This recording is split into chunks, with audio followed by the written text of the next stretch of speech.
Dan salat itu tentu memiliki fadilat dan keutamaan yang Allah berikan kepada orang-orang yang beriman.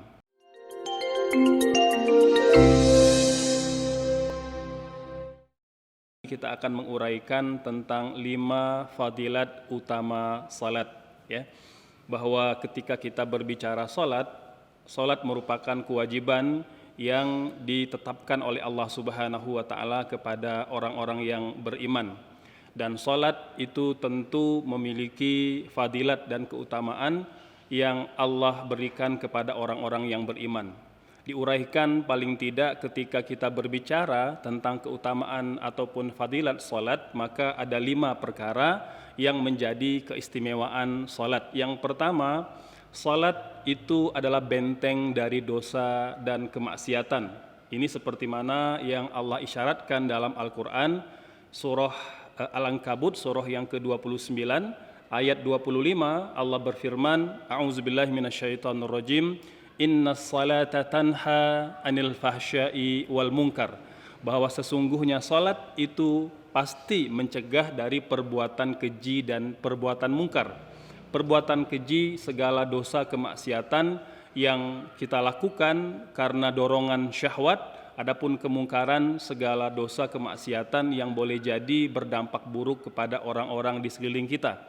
Maka kita berharap dengan ibadah salat, maka orang-orang yang beriman tentu tercegah dari berbuat keji atau berbuat mungkar.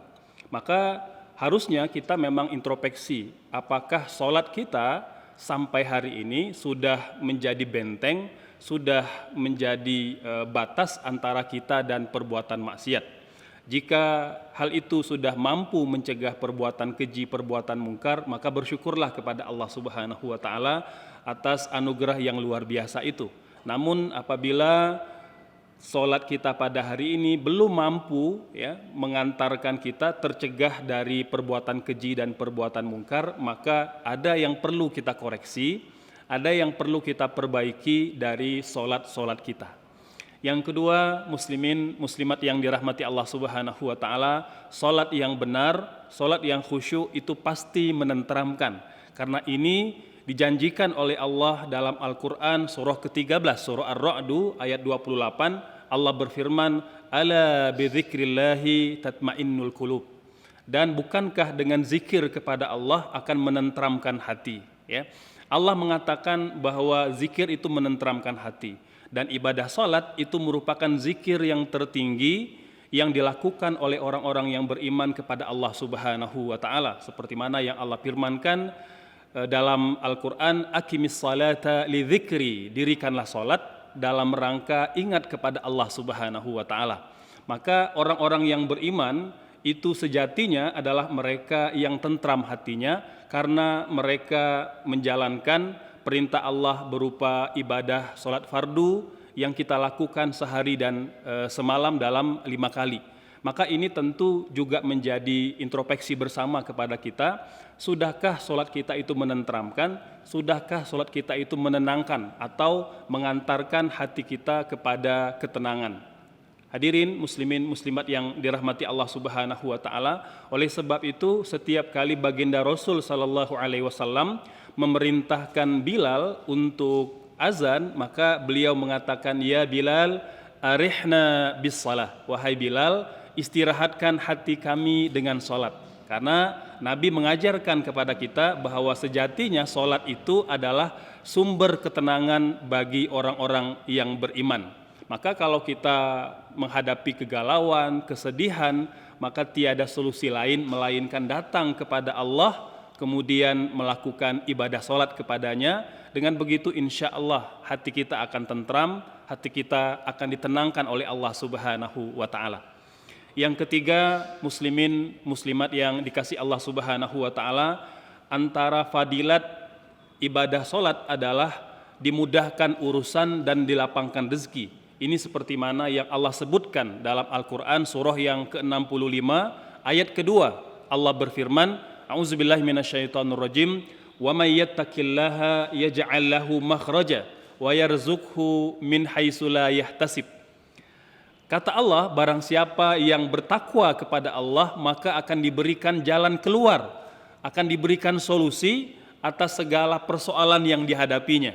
Maka ketika kita berhadapan dengan persoalan-persoalan hidup, berhadapan dengan problematika kehidupan kita, maka kepada Allah lah, di dalam sholatlah kemudian kita tumpahkan segala kesedihan, segala kegalauan dan segala kebimbangan kita. Karena Allah menjanjikan, "May yattaqillaha yaj'al lahu makhraja."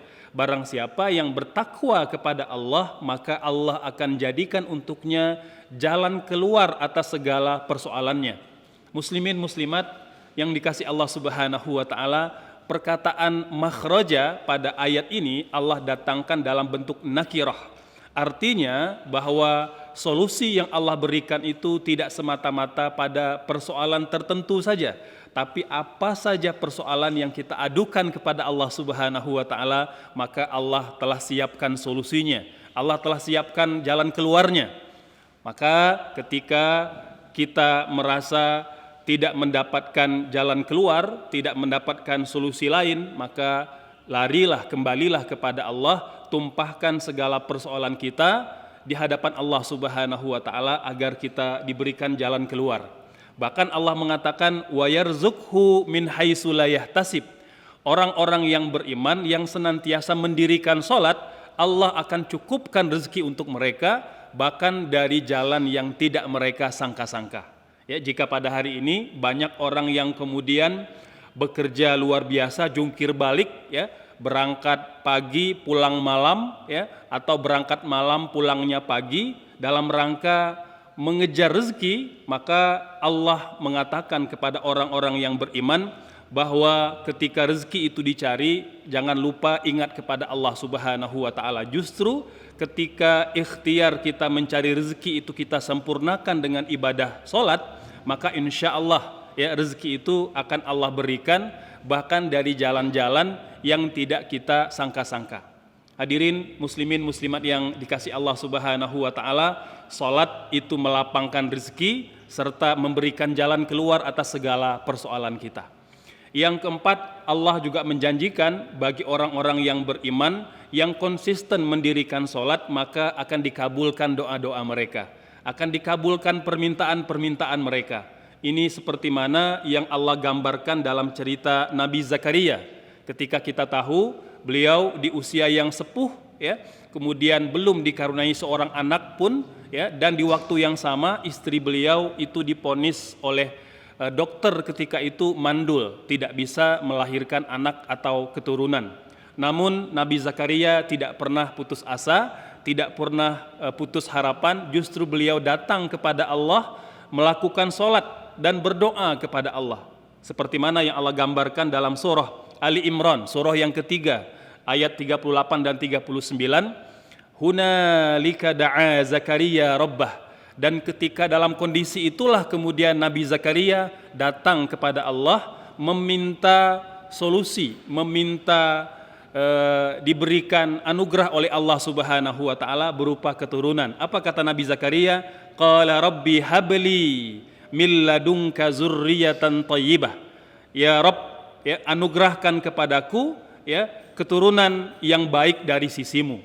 Nabi Zakaria tahu betul bahwa Allah itu memiliki sifat Wahhab, yang maha memberi, yang maha menganugerahi, yang anugerah dan pemberiannya tidak terbatas. Manusia juga bisa memberi, tapi pemberian mereka terbatas. Tapi Allah Subhanahu wa taala itu Al-Wahhab, yang maha memberi rezeki, yang maha menganugerahi, yang pemberiannya, yang anugerahnya tidak terbatas oleh apapun. Maka kata itulah yang digunakan oleh Nabi Zakaria ketika meminta kepada Allah Subhanahu wa taala. Qala rabbi habli min ladunka zurriyatan thayyibah. Ya Rabb, ya, anugerahkan kepadaku dari sisimu zuriat atau keturunan yang baik. Maka muslimin muslimat yang dirahmati Allah Subhanahu wa taala, tatkala kita punya keinginan, tatkala kita punya harapan yang tinggi terhadap sesuatu yang boleh jadi dalam pemikiran manusia atau dalam logika kita itu mustahil dapat diwujudkan, mustahil kita dapatkan. Namun tidak ada yang mustahil bagi Allah Subhanahu wa taala karena Allah memiliki sifat Al-Wahhab, yang pemberiannya, yang anugerahnya tidak terbatas. Qala rabbi habli min ladunka dzurriyyatan thayyibah. Ya yang maha memberi, yang maha menganugerahi, anugerahkanlah kepadaku dari sisimu zuriat yang baik. Innaka sami'ud du'a. Kata Nabi Zakaria, sesungguhnya engkau ya Allah maha mendengar doa. Maka ketika itu pula langsung Allah ijabah doa Nabi Zakaria dan beliau sedang mendirikan salat. Kata Allah, panadathul malaikatu wa huwa qa'imun yusalli fil mihrab. Maka tatkala sudah doa itu disampaikan kepada Allah Subhanahu wa taala, maka sekonyong-konyong Allah perintahkan kepada malaikat ya untuk berseru kepada Nabi Zakaria. Dan ketika itu Nabi Zakaria masih lagi berdiri dalam salatnya. Muslimin, muslimat yang dikasihi Allah, Nabi Zakaria itu belum selesai dari salatnya, tapi sudah Allah kabulkan permintaannya. Allah sudah kabulkan doanya.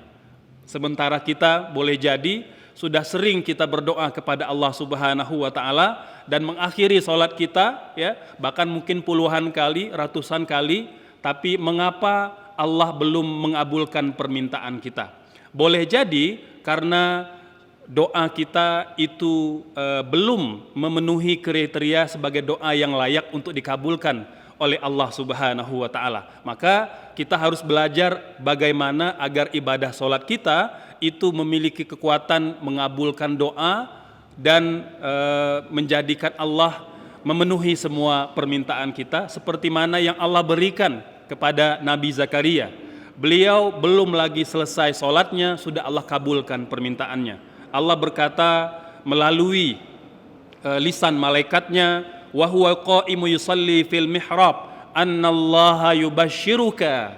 Kata malaikat, sesungguhnya Allah memberikan kabar gembira untukmu wahai Zakaria, bi Yahya, dengan kelahiran Yahya anakmu, musaddiqan bi kalimatin minallah, yang akan membenarkan kalimat-kalimat yang datang dari Allah Subhanahu wa taala, wa sayyidan wa hasuran wa nabiyyan minas salihin, yang akan menjadi pemimpin, yang akan menjadi nabi orang-orang yang saleh. Muslimin, muslimat yang dikasihi Allah Subhanahu wa taala, luar biasa ketika Allah langsung menjawab, mengijabah permintaan Nabi Zakaria di dalam salatnya. Bahkan Allah sertakan pemberian itu dengan langsung memberikan nama. Allah berikan anak beserta dengan namanya. Annallaha yubashshiruka bi Yahya. Wahai Zakaria, Allah kabarkan berita gembira untukmu, yaitu dengan lahirnya seorang anak yang bernama Yahya, musaddiqan bi kalimatin minallahi wa sayyidan wa hasura wa nabiyyan minas salihin, yang akan menjadi pemimpin dan nabi orang-orang soleh. Maka muslimin, muslimat yang dirahmati Allah Subhanahu wa taala, jika ingin dikabulkan doa kita, maka banyaklah sujud, banyaklah melakukan salat kepada Allah Subhanahu wa taala, dan kita berupaya untuk meningkatkan kualitas salat kita agar salat kita itu menjadi salat yang menjadi pengabul doa-doa dan permintaan kita kepada Allah Subhanahu wa taala. Yang kelima, di antara fadilat, keutamaan yang Allah akan berikan kepada mereka yang konsisten mendirikan salat adalah mereka akan diberikan kebahagiaan dan kesuksesan, tidak hanya di dunia, bahkan juga di akhirat. Ini seperti mana kalimat yang diserukan dalam azan. Setiap kali Bilal mengumandangkan azan ataupun iqamah, ada kalimat hayya 'alal falah, marilah kita menuju kejayaan, marilah kita menuju kesuksesan. Kalimat ini, muslimin, muslimat yang dirahmati Allah Subhanahu wa taala, adalah kalimat sakti yang memiliki pesan bahwa orang-orang yang beriman ketika mereka mendirikan salat, menegakkan ibadah yang agung ini, maka sejatinya mereka tengah